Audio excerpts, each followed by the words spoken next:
Hello, everyone, and welcome to a brand new episode of the Need to Nerd podcast. I'm your host, Spencer, and I don't have anything funny to say this week, West. Shocking. Hi, everyone. It's. If I could have Spencer's said. going to take his first scab roasting, I could, but instead I'm just going to say that he's happy that the Jazz are winning. It's true. I don't even know the score. I can see through the corner of my eye the Jazz game, but we're recording a podcast, so I can't watch it. I'm sure that I'll look it up. But the Jazz were up 31 before we started, so I wasn't worried. But we're not here to talk about the Jazz today. We actually might talk a little bit about sports, for what it's worth, West. But we are here. Absolutely. We are here to talk about a new series to try and help the listeners get to know you and me as we are on this podcast adventure together. And it's Our Need to Nerd. So on these episodes, what we'll be doing on the Our Need to Nerd episodes is talking about us, talking about different subjects. I think we have just written down. I think we have TV, movies, video games, comic, like just a really exploring who we are as nerds through different mediums. Specifically, media.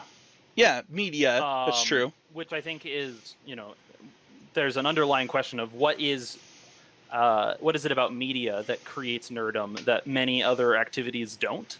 Oh, we'll get into that in this episode too. For sure. But this week is going to be TV. Before we dive into it, though, who we are as nerds from TV West, I just want to mention our Discord really quick. There are Magic the Gathering contests. So if you're listening and you're from, you're a listener from the Constructed Criticism Network, as that's where most people know me from. We still have stuff going on for Magic the Gathering in our Discord. There's right now a Pauper contest and a trophy contest overall. So if you're a Pauper player and you want to win some money to MTGO to play Pauper more often, check it out in there, as well as just a trophy contest overall that we'll be giving out on this podcast. So on this podcast, I'll actually be announcing the winner starting next month for that trophy contest. And then on the Common Knowledge podcast over on the Constructed Criticism Network, they'll be announcing the winner for the Pauper stuff. But also, West, we want to launch our Patreon soon. It probably won't start out very big. So one of the reasons that Patreon hasn't happened, and I think, West, you and I mentioned this, is we didn't want to launch when everybody was being affected by COVID, which is still happening. We didn't want to launch when any money should have gone to Black Lives Matter. Exactly. Which is still true. Still true. So it's like, okay, when is the appropriate time for us to launch, right? Like, we don't want to... I mean, I don't even know that I like... And the answer is, I think we finally realized that not doing something isn't a good action to take based off of those other things. Instead, it should be both, right? We want to do this thing because it's good for our show, and there's more action we should be doing on helping with COVID and helping with Black Lives Matter. Yeah, so I talked to my wife about it before this. One of the things we did was remove the hashtag Black Lives Matter from our show notes when we posted the podcast so that people wouldn't be directed to it from the hashtag. Instead, it's just if you want to support Black Lives Matter and the things going on that are affecting people of color, in the community, there's a link in the show that will tell you tons of things to do to support those people. And I would prefer that you do that if you're picking between, helping people with COVID, supporting the podcast, please just do those things. Like, just do. But we do want to launch our Patreon soon, sometime in 2020, and so we're giving out a $100 Amazon gift card. Speaking of it, people not impacted by COVID, as Wes reminded me the first time we recorded this podcast, Amazon was not. But, with Amazon, it is something that lets you shop during COVID safely, and that's why I picked that. So if you want to win $100 to Amazon, please shoot us an email, heezymedia@gmail.com, and tell us what you would want to see in the Patreon. I'll pick my favorite one. I don't know that the initial Patreon will launch with many benefits and with many tiers, but we'll still build them out for how we want them.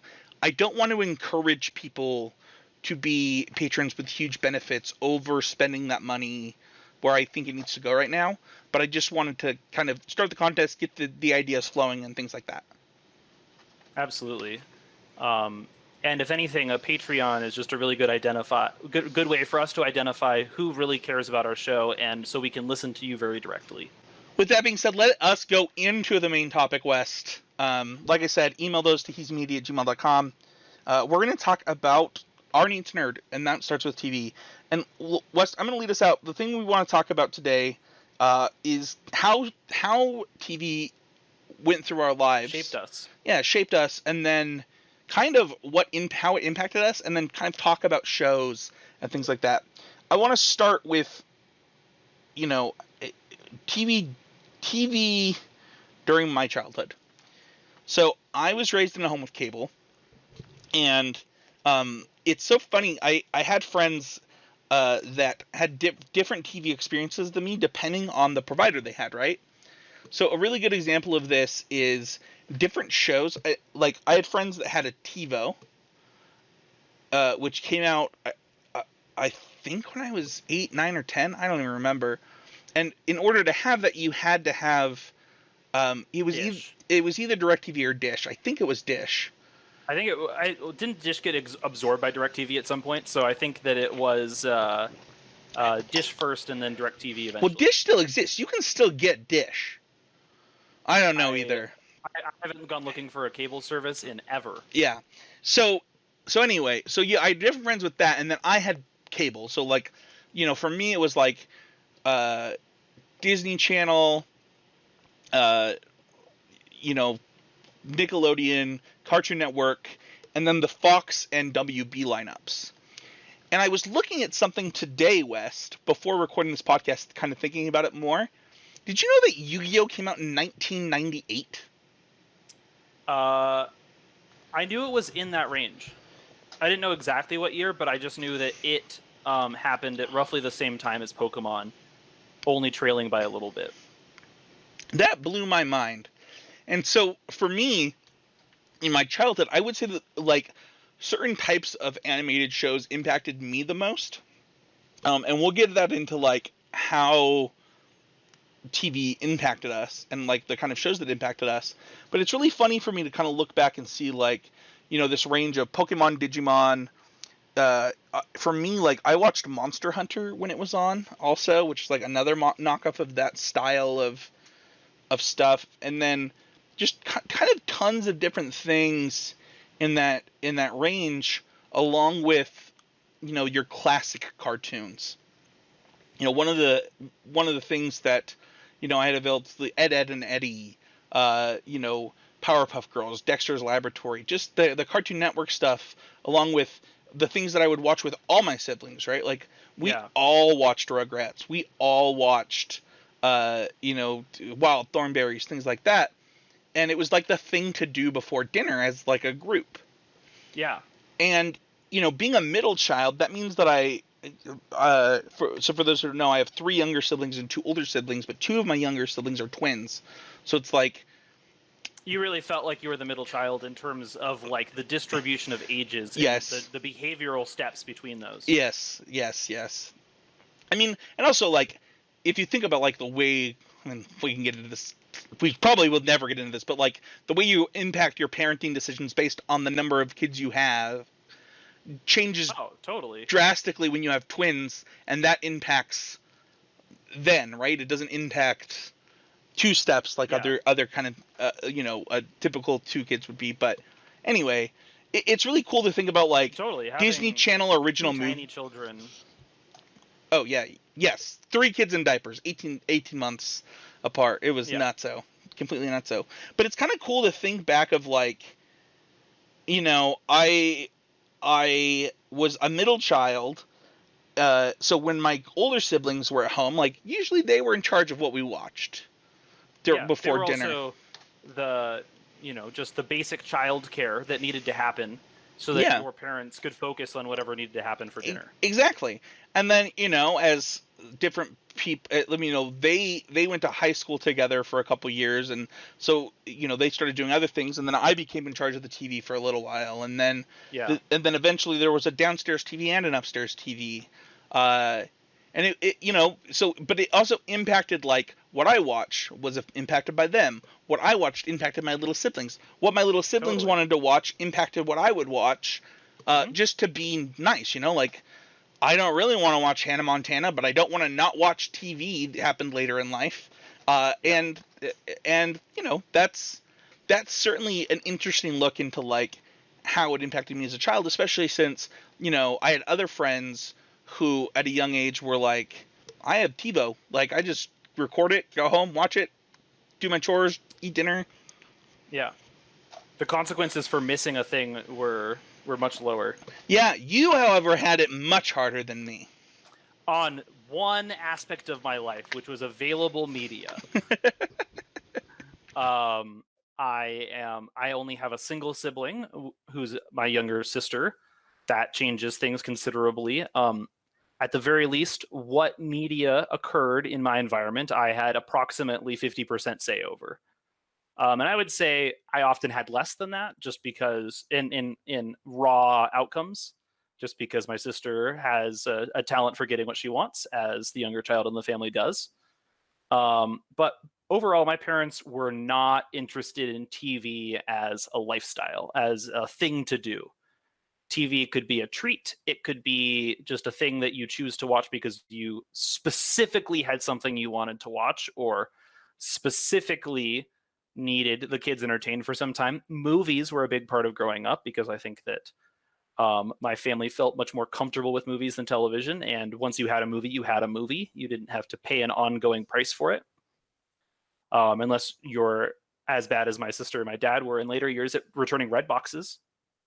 Can I tell you and the listeners a fun fact? Yeah.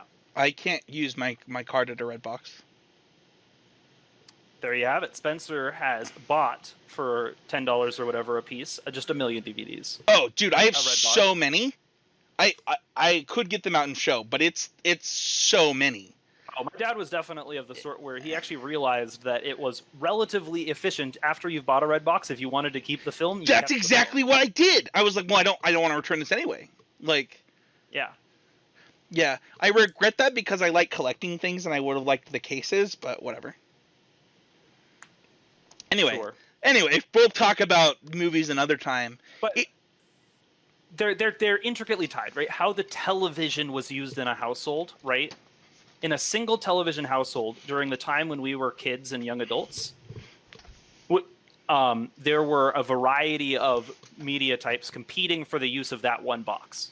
I think that will be a key aspect of this episode, Wes, but I want to go back before we move on to that key aspect, though. I want to talk about something you said. You talked about how your parents were like, you specifically planned to watch this thing, you can watch this thing, right? Yeah. I had a really, like in the movie Inside Out, how you have core memories? Yeah. One of my core memories is there was a time where Ash had gone through the Pokemon League.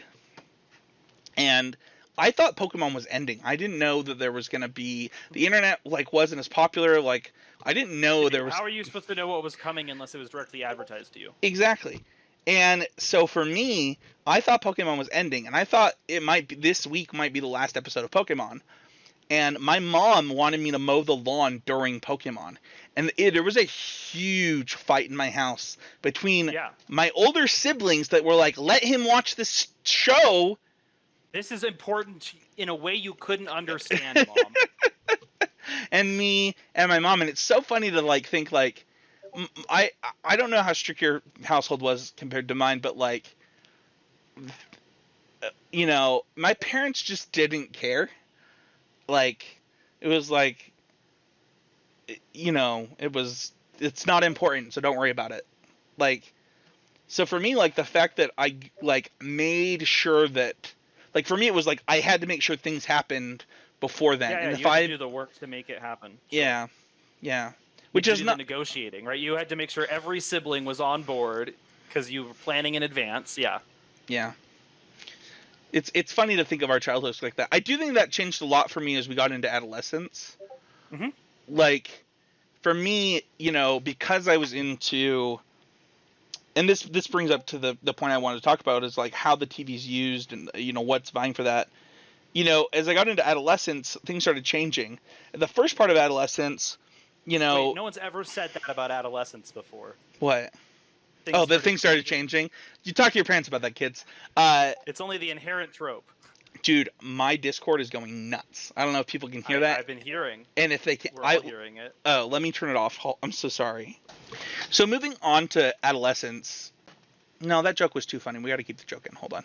Anyway, after you're done talking to your parents about that, I think the thing for me is like, because I was into shows like Digimon, Pokemon, Yu-Gi-Oh, I watched a little bit of Beyblade, stuff like that. I very much easily translated into other anime style shows, right? I think about watching Yu Yu Hakusho, Gundam, Zoids was huge for me and my little brother. My little brother got into Digimon, so I kept watching Digimon. Stuff like that really became the focal point for me as an adolescent, just watching TV. And we'll get into some of those shows when we talk about how shows impacted us. But as an adolescent, it's basically when I became the oldest kid watching TV. I got to say, this is my block of time. I'm watching this block. And also, pick whatever you want outside of this. Yeah, well, not only that, but like oftentimes the other kids had to go to bed by the time Toonami kicked on. So that makes sense. Yeah, so Saturday night was your night. Well, Toonami was on every night in my house. Oh. Okay, So Toonami didn't used to be like 7 to 10 or whatever. Toonami didn't used to be where it's like late night. I mean, is Toonami now at like midnight our time or something? I was thinking of its Saturday evening block, which has always been different. Sure. And I actually don't know if it was called Toonami exactly. I've been struggling to think of it for a while, but like it was the like release night of shows was Saturday night, and then there was on daily nights it was just going to be like ongoing reruns of different animes. Yep. And so for the occasional American one. Yeah, for me, like, that was pretty enjoyable to me, and it doesn't mean that like I still watch things. Like, I don't know that I would have watched is it called Jenny the Teenage Robot, like stuff like that with my younger siblings. Like I totally still watch stuff like that, but I really moved more into like the things that I was enjoying, which was basketball and anime. Like those are the things that I watched. And also, it was kind of separate TV time from my siblings at that point. Sure. Yeah. That ability to differentiate who's doing what at a time. You didn't have that problem, though, because when you became an adolescent, the internet age had begun. Yes. So some overall context. You've done a good job of talking about your context. Now let me do some more of mine. So I didn't have cable growing up. And that meant that I was mostly restricted to watching like quality children's programming to weekend mornings, particularly Saturday morning with 4Kids TV and its lineup. But also PBS had a good Sunday lineup as far as my options were concerned. Naturally, they don't hold a candle to what an unspecial morning on Cartoon Network looks like, but they were pretty okay. And so I had that kind of as television, getting, kids programming that was enjoyable live at other times on my home TV was not a thing. We rented a lot of library television episodes back when, you still got 3 episodes on a VHS. I didn't have a DVD player for a long time after DVDs became common. Was another thing. So like there was even a time where like there were DVDs of things I wanted to watch, but I wasn't going to be able to watch them at home. We were stuck on VHS for a good while. And in general, my parents were never fast at updating to the newest media technology because for them it didn't matter. I think my dad watched the occasional Red Sox game growing up, but never needed to watch anything more for sports. My mom, to this day, does not have the patience for movies or television. She's hilariously bad at suspension of disbelief. So watching a movie with her has always been an interesting task, and the more realistic the movie, the better for her not making random comments during it. But like Seabiscuit's her perfect film, not just because it's about horses. I have behind the curtain. This is the second and a half time that we've recorded this specific podcast. And I don't remember if it was in the first one that got lost or the one we started yesterday, but I think you mentioned the public library and just like how what you could rent from the public library, even for TV, impacted you. Yes. And I thought that was really funny because what my parents did this weird thing. I think it's weird because of the situation that we're in now, where I can just go buy a box set. But like, I had the first 6 episodes of Digimon on VHS. Yeah. I had Go ahead. It made them, just hearing you say that you had on VHS any episodes of any television show I wanted to watch as a kid makes Kid West insanely jealous, because that was not close to an opportunity I had. It's so funny because, like, to me, it's like, why didn't I just have all the episodes of Digimon? Like, why did we stop after 2 VHS? I don't understand. But for you, it's probably like, I couldn't convince my parents to buy a 3-episode set of Digimon. But it's funny because, like, I couldn't convince my parents to buy anything. Sure. Like, sometimes I got things. Most of the time I didn't for that sort of stuff. There was never an experience I wanted that my parents wouldn't give me. But if it was stuff, it would wait, always. It's funny because, like, I also remember...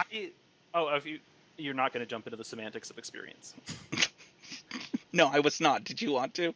That was just where my next thought was, but you are not doing that. What do you think is funny? I was just going to say, like, it's funny because you getting jealous of me for my TV experience is funny because I had friends that did have that, right? So, like, if I wanted to watch Pokemon, I could go borrow a VHS from my friend up the street to do that, if I could get the time on my TV. Or I could just go over there and be like, hey, do you want to watch Pokemon with me? And I know that you had similar experiences in childhood, too, where you said you had like a standing sleepover or something? Basically. So growing up, I went to a private school, which meant that I didn't have school friends based in geography. So I only had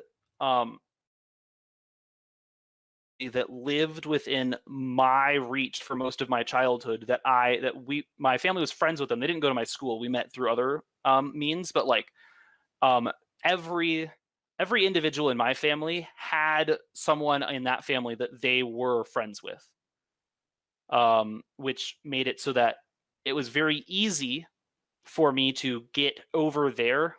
It was a block away. Like my parents didn't need to ask questions. They didn't need to ask questions. Odds are my parents would be over for dinner that night anyways. And they had better media resources than I did as a kid. And I abused the crap out of that. Sorry. You're fine. One S-word's fine. It's fine. For what it's worth, I really do think that I went way over the top in how much I regarded my friendship with their son that I could tolerate. Their other son was a bit of a bully. The one who was my age was the bully, of course. But like I spent a lot of time over at that house using their GameCube, playing games that I couldn't play otherwise. Oh, dude. I certainly think that, we all have that.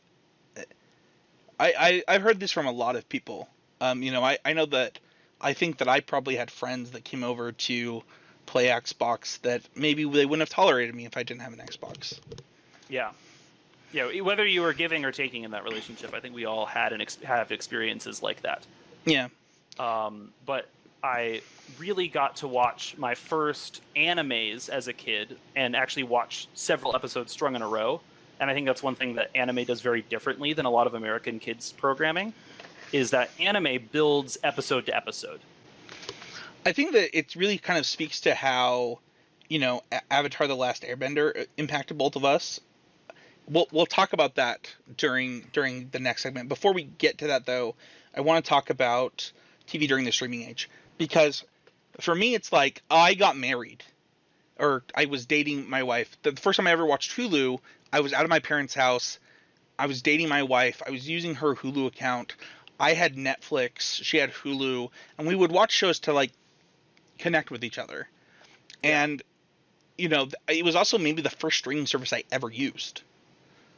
Because kind of as I said earlier, I was more into video games.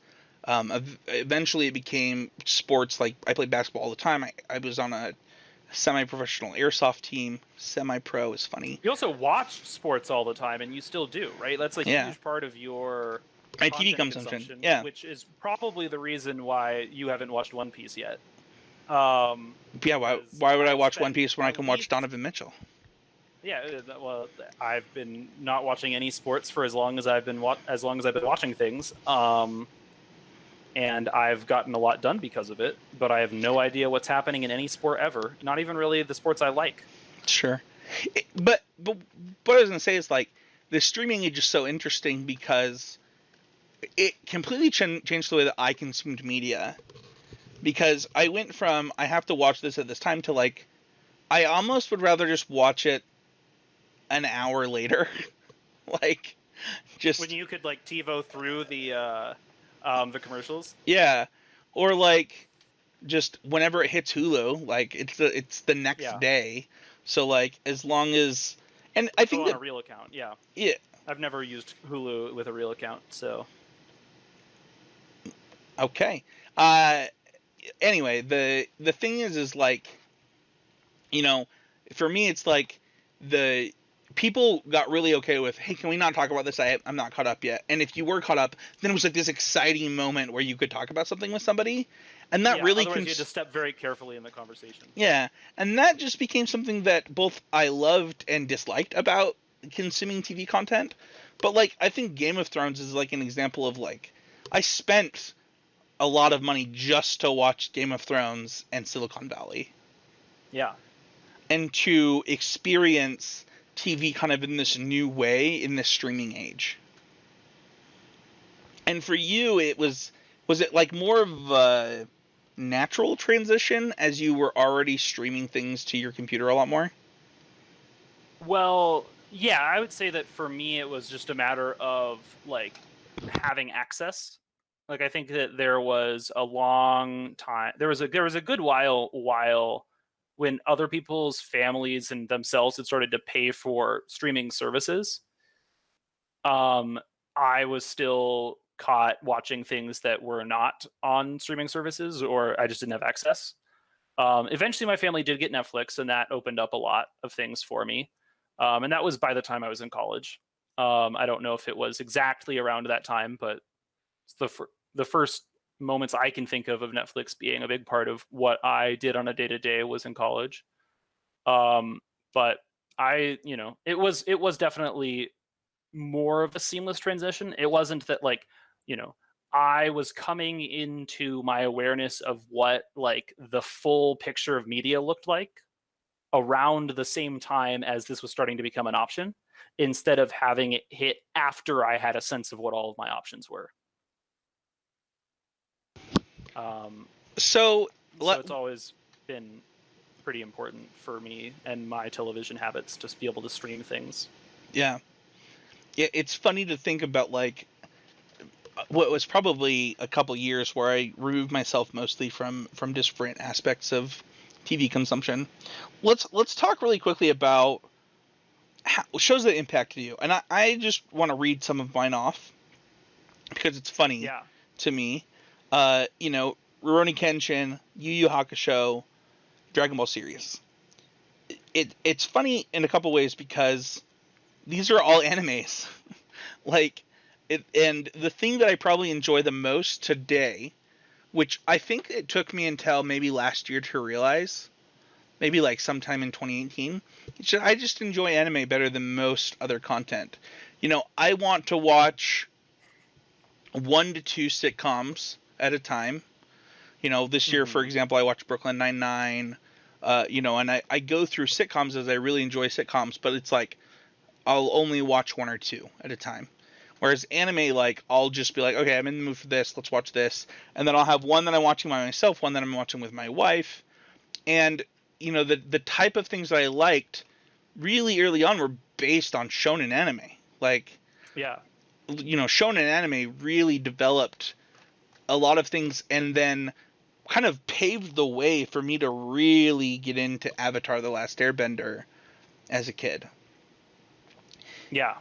I do think that Avatar doesn't add up if you don't know the model.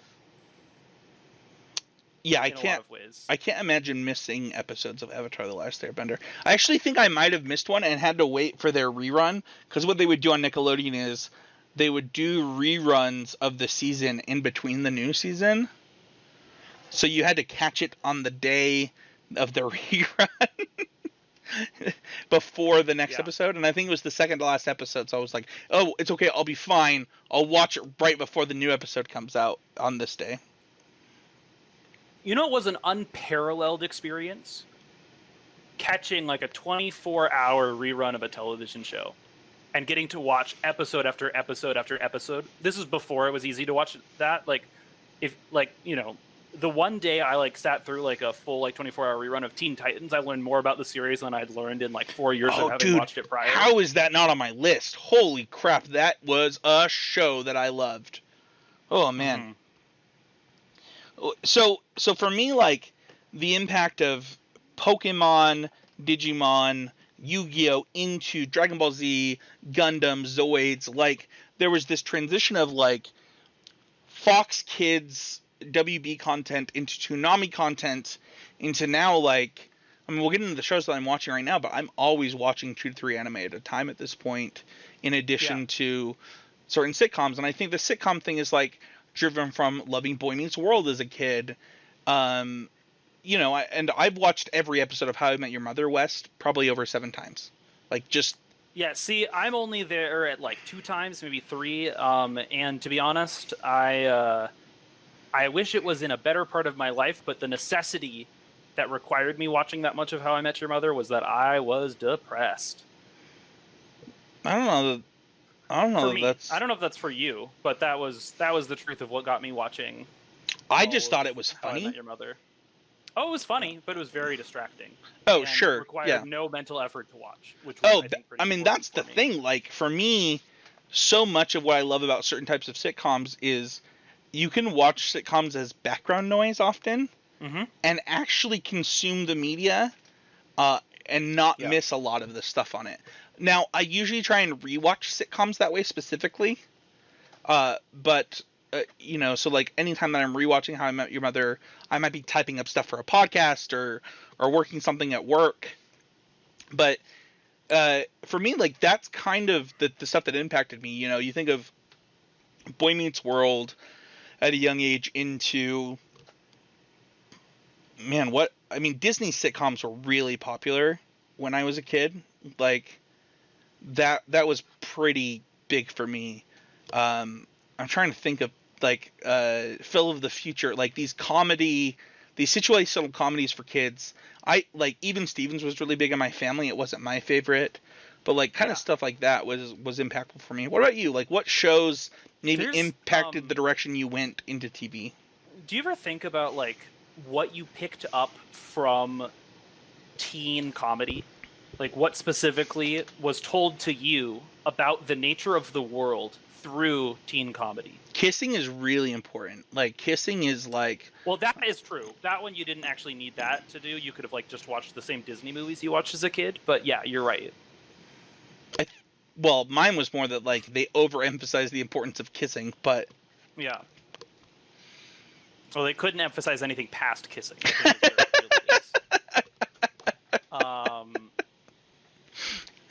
But it's true that I think that a lot of those shows are the pursuit of your crush, right? It's about how are you progressing towards the inevitable need to be dating someone.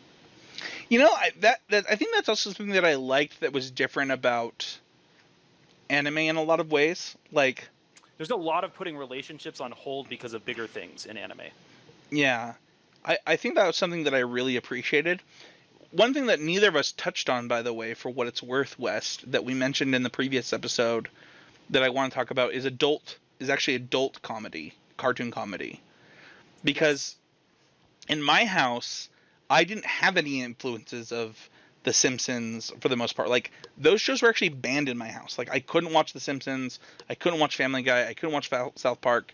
So, like, I would watch 2 episodes of The Simpsons, or not this. I actually never watched The Simpsons, but 2 episodes of Family Guy at a friend's house, or I might have been 19 the first time I watched South Park, and then I think I binged all of South Park on whatever. I'm grateful to say I've never done that. Sometimes people make mistakes. But that being said, totally. I don't begrudge anyone who liked South Park at a time where a lot of people liked South Park. But for you, that's different because King of the Hill, Simpsons actually were influential for you, right?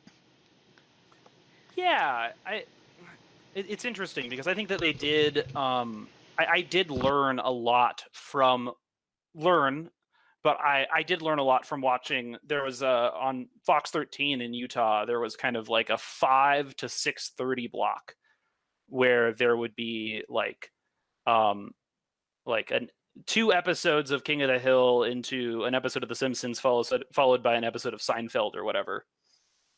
That was kind of right in that time where my parents would be getting home if I had been at home alone as a kid, which I started doing when I was in middle school. I started walking home instead of going to an after-school program. And even like when I was still going to an after-school program and my dad picked me up at like 5 o'clock, I would arrive at home and he would start thinking about dinner and that sort of thing. And I would go hide myself downstairs and watch some of these comedies. But also, like, this is a television show that, like, when I was watching it and my dad like came in the room, he would often just like sit down and forget what he was doing and start watching it, which was I had to think a lot as a kid about how am I going to get away with this activity I'm doing that isn't homework. And that was a pretty good one, was having my dad be sympathetic towards that activity. But I learned a lot from those comedies about kind of the text of what they were trying to teach, which was like some of the undersides of our society, right? And like it was the first time that like sex was ever really explored as a subject in front of me with Seinfeld, even though a lot of that went over my head.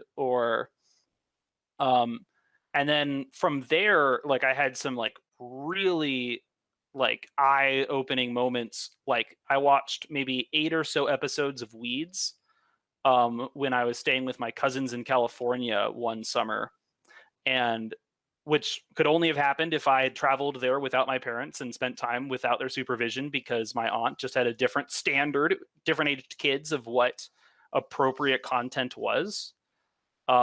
I watched a movie that I watched during that time that totally blew my mind, was Almost Famous. But like I lived a pretty sheltered life in some ways, where like I didn't see a lot of media because I wasn't on cable that dealt with like sex and drugs and violence in those like realistic terms until I got to that phase of television. And so like there was a lot of and I've always been kind of like, I just want to absorb a story so that I can use that story, that place that someone told a story about people getting put into, to map onto other people's experiences as like, maybe this is a little bit of what they're experiencing without really knowing the whole story, because at least I know something that has echoes of it. It's funny, hearing you talk as about... incomplete as it is. Yeah. Hearing you talk about this, I think about like how the Magic the Gathering community shaped my consumption of media for a couple years. Whether it's, certain, like for me, I didn't even realize the breadth of Star Wars content outside of the films until I made friends in the Magic community that just talked to me about the novels. And the same thing is true of TV. I mean, the first time I watched Weeds was... I was traveling for either an SCG or a PTQ in Las Vegas, sleeping on Nick Lassen's couch, and he just put it on for me. I was like, "What? Have you seen this? You're gonna like this." Yeah, have you seen this? No, let's watch it. And like, I think that thinking back on it right now, this is the first time I've thought this. traveling to places and meeting tons of new people and understanding the type of things that they like and why they like it, and having a meal with them and talking to them really influenced me as far as the things that I like and stuff like that. A really good example of this is Big Bang Theory was one of my favorite TV shows for years. And it became a guilty pleasure of mine because it is viewed so poorly by the Magic the Gathering community at large. It's the most popular TV show in history as far as ratings go, and still it became a guilty pleasure that I felt like I couldn't talk about. I think that Big Bang Theory is such an interesting one because it tries to take so much of nerd culture and box it into something that's like mainstream marketable, or at least presentable in an episode, right? They have to reduce these huge parts of nerdom into like the joke of an episode, right?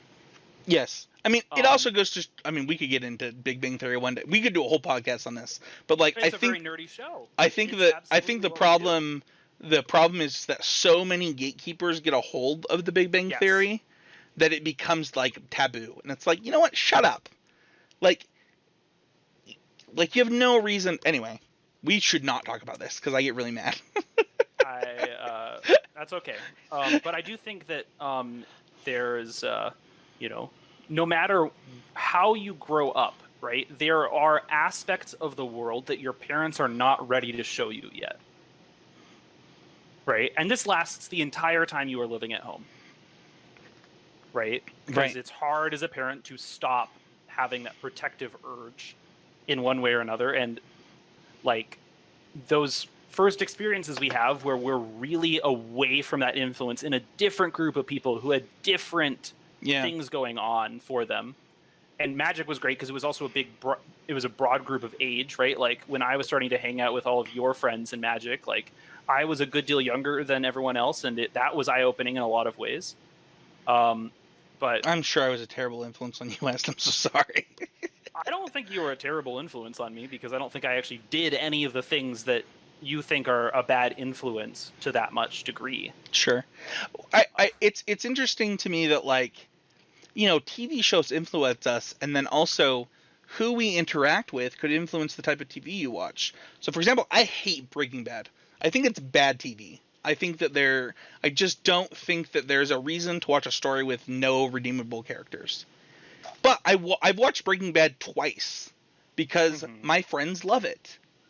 And I think that I feel that way about It's Always Sunny in Philadelphia. Oh man, that's on my list. We'll get into that. But it's interesting kind of what you were saying earlier, really that whole like you talked about Naruto, for example.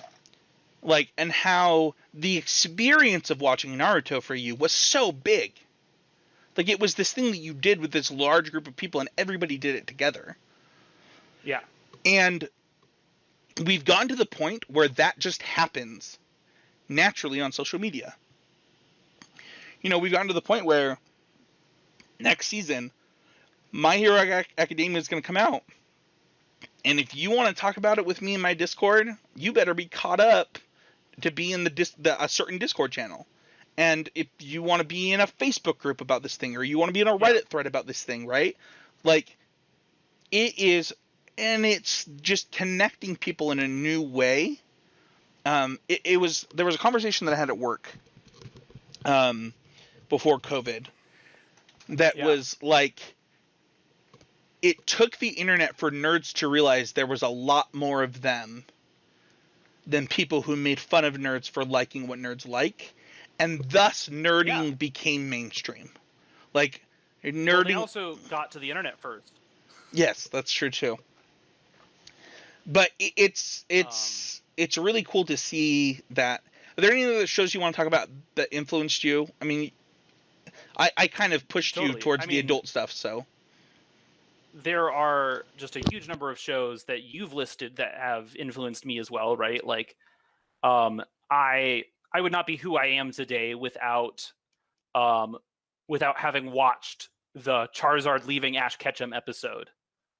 I would not be who I am today without seeing Matt and Ty duke out their serious, like, differences in how to approach conflict. Spoiler alert. No, I'm just kidding. I've seen What, it, this is their relationship in every episode of the entire anime. So, you tell me.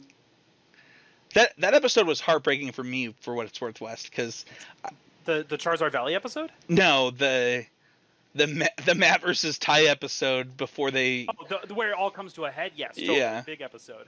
But beyond that, I think that like I have been influenced by every show I've ever watched. I think that like I can't quantify who I am without including like having watched shows like The Magicians as a way of adding to my sense of surrealism in the world.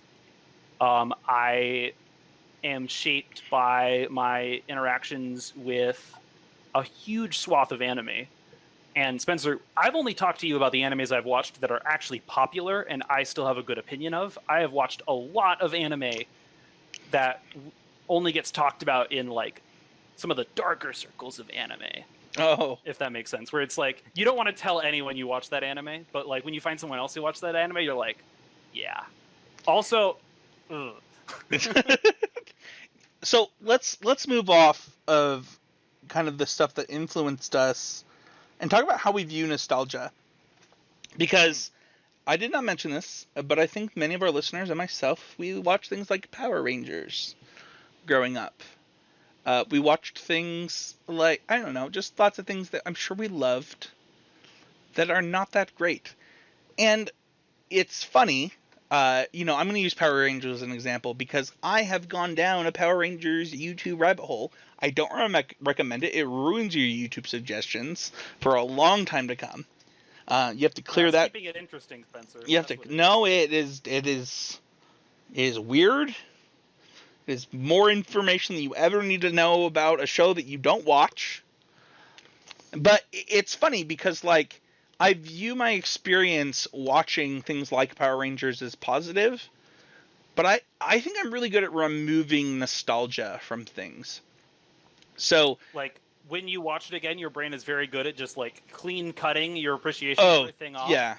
Well, so, like, an example of this is for me, like, oh, man, you're going to be so mad at me for this. I'm going to give it another try, but I tried to watch Digimon Season 3, for example. And the Tamers suck.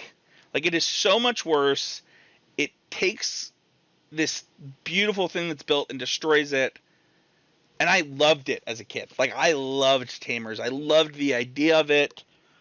But it destroyed it in a lot of ways as an adult. I'm like, why did we do this? Like, this is just worse storytelling. Yeah. I can see your criticism. Like, I think that what I do with nostalgia instead is I can compartmentalize it. Instead of, like, getting rid of it, I just, like, when I've watched the thing and again, I'm like, oh, this doesn't quite hold up. Like, I don't ignore the criticism that's valid for that thing. So I'm watching Yu-Gi-Oh! Right now, and this is, what you're saying right now is perfect. Holy crap, this is weird. Why did I watch this? Also, this is great. Like, this was a thing that I really appreciated. One of the fun things for me rewatching Yu-Gi-Oh! For example, is like, I owned that card, I owned that card, I owned that card, I owned that card. Without it having to be like this hyper-anal, critical BS mess. And I wish that we could do exactly what you're saying more, where it's just like, you take the fact that you love this thing, that it shaped you as a person maybe, or that it shaped your opinion of X or Y, and you just try to enjoy it. I've been doing that for as long as I've been watching One Piece. I don't know what that means because I haven't watched One Piece. It just means that, like, One Piece at its core does a lot of things that good shows do right. It does them wrong. Right? Its story, which has had one goal from the beginning, and it's been 900 episodes. And what it does is it just constantly places new obstacles in the way of that bigger goal. And a lot of them don't really matter in the end. Some of them connect. But, like, at this point, I just love the characters. Like, the individual characters have become so ingrained in me, and my understanding of them and love for them is so much bigger than just how they're presented on screen, that now when I watch One Piece, even old episodes of One Piece that, like, I wouldn't really say were great episodes. Like, I get to be like, yeah, Luffy do cool thing. Haha, Zoro lost. It's funny because I would be curious if you agree with this. Please leave a comment in the YouTube channel, or if you disagree, let me know too. But I actually really hate it when characters get like too developed, where they become simplified, where they become a caricature of the character they were originally. Sure.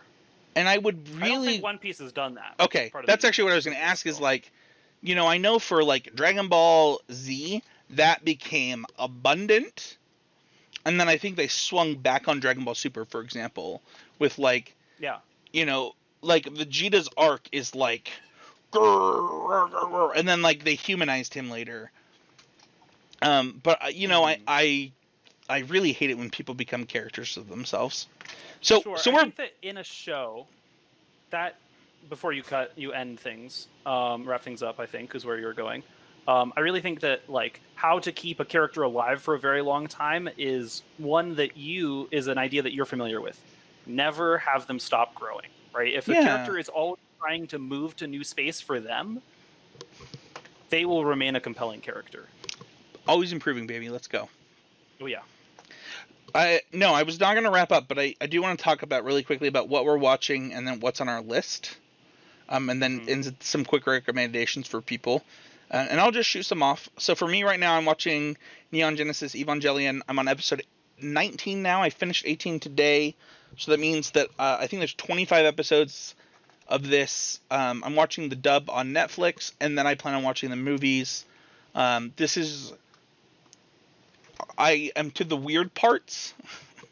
So we'll see how I feel afterwards. This is a just me thing. I talked about how I watch things for just me, and then I watch things with Debonair. Right now I'm watching Legend of Korra. That's on and off with Debonair. We'll be doing Legend of Korra Season 1 next week here on this show, so come back to hear thoughts on that. I'm watching Fire Force with my wife. We're watching that a little bit slower because Season 2 isn't out yet, so we're just kind of going through Season 1 in between. I already mentioned Dragon Ball Z we're watching together. And then American Housewife. We're actually rewatching this, getting caught up before that show comes back out. And those are like the shows that I'm actively watching right now. Brooklyn Nine-Nine I'll watch when I am doing stuff at work that I can have it on in the background and yet pay enough attention to it. But yeah, that's kind of it for me. What about you? So right now I'm going to be watching Avatar Legend of Korra in preparation for our show next week. I've started watching. That blows my mind, by the way, that you can I'm planning just to start this week, and that'll get there. No, it's fine. Like, I understand I have a kid and you don't, but it's like there's like some jealousy there. It's like, dude, I wish I was done. So like Dexter took me like 5 years to watch. I just finished Dexter. Yeah, you also multi-queue enough shows that like everything is a bit slower. Yeah, that's true. Whereas I kind of I do one at a time, really. I'll do, well, sort of. I'll have one background show at a time, and hopefully I have like a serious watch it with my whole attention show at any given time. But I've started watching The Seven Deadly Sins, which is anime that is extremely junk foody. It's a Netflix original, and goes closer to that realm of anime that I'd rather not talk about for anyone to go, because I think that it doesn't do anything new in anime and backslides in a number of bad tropes. I'm going to watch it too, man. It's totally okay. There's just one aspect to the main character's actions that could just be entirely removed from the show, and it would be a million times better. I feel that way about Fire Force too, for what it's worth. Like, I mean, a lot of it's anime trope problems, though. I feel like pretty often, like when I have a critique of anime, it's anime trope problems. I would love to see us do an episode where we just discuss how we can both love anime and really have some issues with some underlying parts of the genre. We can do that. And I think that we should find an appropriate guest for that, pertaining to which group is usually the most shut out of being fully supported in anime. So I think that we should do that. Sure. Anything else that you're watching right now that you want to call out? I really enjoyed the most recent season of The Umbrella Academy. Is something that I want to shout out. I think that there is a lot there. If you haven't watched The Magicians and you like kind of really intense sort of fantasy storytelling in the vein of like The Witcher or you know, some of those other shows that like take really core tropes of, this one would be like the Chronicles of Narnia and Hogwarts, and really turn them on their head and make them much, much darker than the initial instances of those stories would appear. At some point, I need to watch the 4th season of The Good Place and finish that show, because boy, is that incredible. And a throwback anime I would really recommend checking out. We're not there yet. Don't go there yet. This is what you're watching. We're gonna get in. Watching right now. Yeah. Perfect. Yeah. That's a good sum up of what I'm watching right now. Yeah. So I'm gonna start off on what's on our list, and then we'll go into kind of what we would say people should do. Okay. So I know everybody has a different list. Everyone's list at this point is infinity long. So I think the next thing that I'll watch personally will actually be something recommended in the Discord, in our Discord, West, which is Baby Steps. I had never heard of it before. It's an anime. I think it's an anime about basketball. I haven't done too much research on it, but people said that it highlighted the idea of hashtag always improving for constructive criticism. And so it's one that I'll be looking into. And then I'm deciding if I want to watch the Digimon show subbed, because I'm a little worried about the dubbed happening in the near future. Like, I fully expected this version of Digimon to get a dub, but I'm a little worried about it. And then, kind of on my list is, things like stuff that I'll watch with my wife that I won't, that, stuff like the new season of The Bachelor, something we watched together. But also just, Seven Deadly Sins was on my list, Attack on Titan, just a ton of different anime content, along with basically just going on to the next sitcom. Things like, unfortunately, Always Sunny in Philadelphia, something that I plan on watching. It sounds like maybe I shouldn't, according to West. No. I ultimately will concede that It's Always Sunny in Philadelphia does not go as far as some of the shows I really despise in its similar genre. Sure. And probably stays within its line, but its attempt of humor is just not what I have fun with anymore. Sure. So, there's a couple of things in the sitcom realm that I want to watch, as well as The Good Doctor. It's kind of on my list as like the next thing to watch with my wife that we watch together that's kind of in that vein. What about you? What's on your list? I have been meaning to start God of High School, which is a currently releasing show on Crunchyroll. That's an adaptation of a webcomic from Korea. I am kind of always preparing for new anime as it gets to me. Some ones that really have crossed my minds recently are BNA, which was also one suggested and talked about in our Discord. Mostly, I don't really plan what shows I'm going to watch, because what's going to happen is I'm going to finish the current show I'm watching, and I'm going to scroll around streaming sites for 2 hours trying to figure out what I want, and eventually I'm going to click on one of them, and hopefully that's the show I will end up binging. I don't really do plans, and even if I plan to watch something, it doesn't work out that way. My anxiety doesn't let me do that. I'm jealous of you. I have so much flexibility, right? Like, sure. If I just don't, like, when you start a series with your wife, you have to be certain that if it's your suggestion, that it's a series that will go well. I mean, no, if I'm not liking it and she's not liking it, we'll talk about that kind of stuff. Let's go into recommendations to wrap up the show. I'm going to go first, and I'm going to recommend a show that, West, you must finish it, because we will be doing a episode on the show with full spoilers.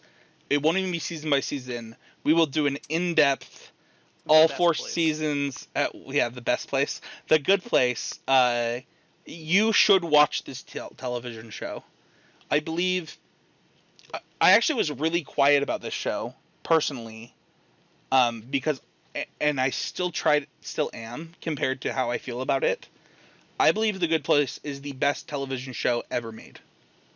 I think it acknowledges so many different ways that people are feeling, supports them, validates them, and helps contend that you're trying your best in what is ultimately a system not designed for your success. Yeah, I think that if you have not watched The Good Place from start to finish, first of all, season 1 is a masterpiece.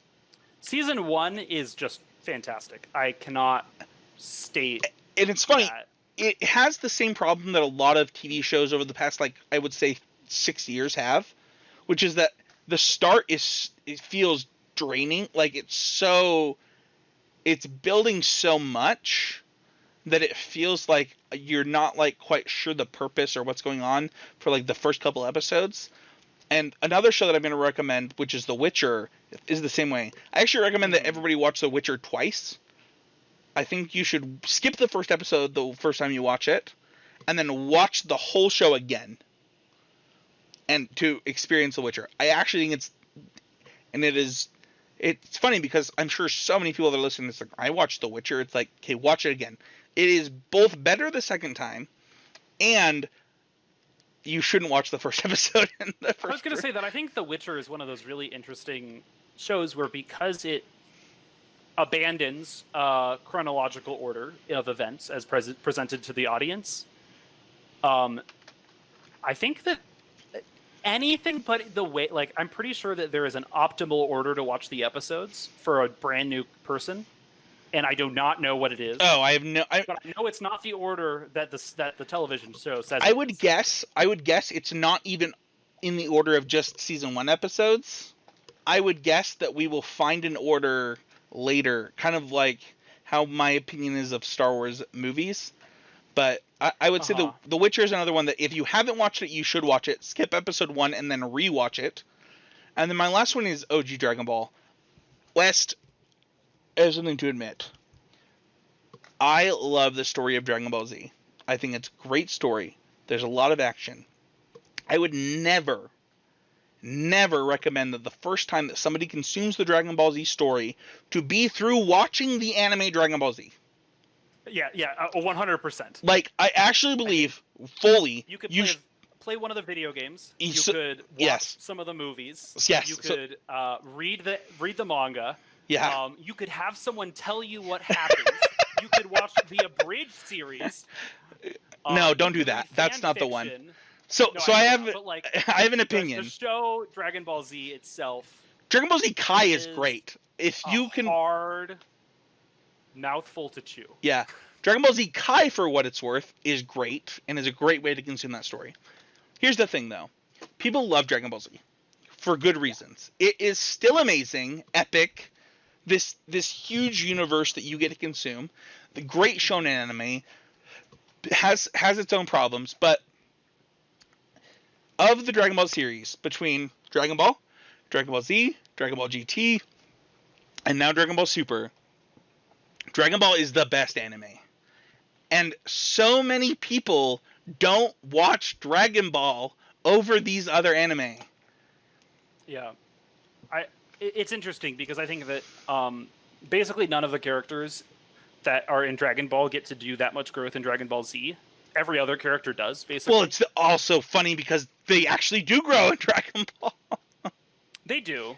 Well, yeah, the Dragon Ball has real character growth, has things matter more than power level,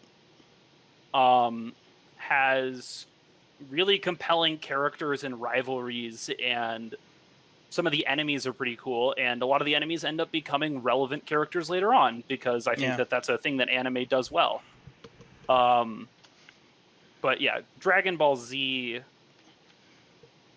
just takes time. Yeah. I think that the measure of a shonen anime is absolutely in how much does the payoff make you forget how long and arduous the setup was. Yeah, it's why Naruto doesn't pass the test, man. I don't know what to tell you. There are parts of it that absolutely do, but overall it might not. What I was going to say, though, is that if you have found yourself really enjoying Dragon Ball Z Kai or being into Dragon Ball Z and you haven't just sat down and watched Dragon Ball, it's absolutely worth it. And then I would also just recommend, before even watching another episode of the anime, whether it's Kai, whether it's the original anime, whether it's the dub, whether it's the sub, actually buy Dragon Ball Z Kakarot and experiencing it that way first. I did a video here on this YouTube channel of that. Wow. Just wow. Wes, what about you? What would you recommend to people? Those are mine.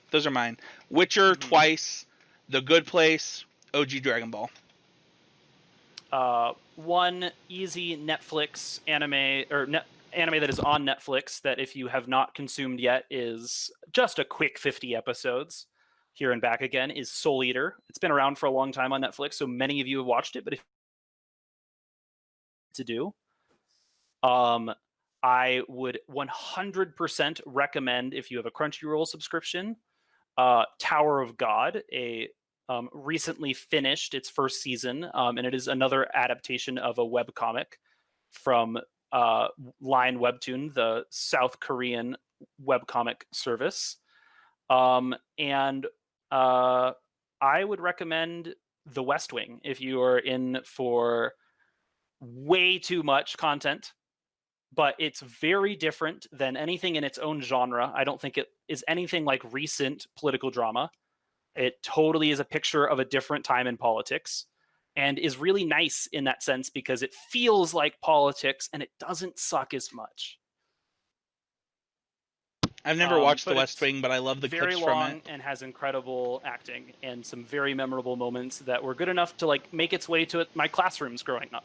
Yeah, The West Wing and I think The Newsroom are two that are on my list of things to watch with the wife. So, well, that is going to do it for this week. You can follow me at Spencer13H. You can follow West at East Monotone.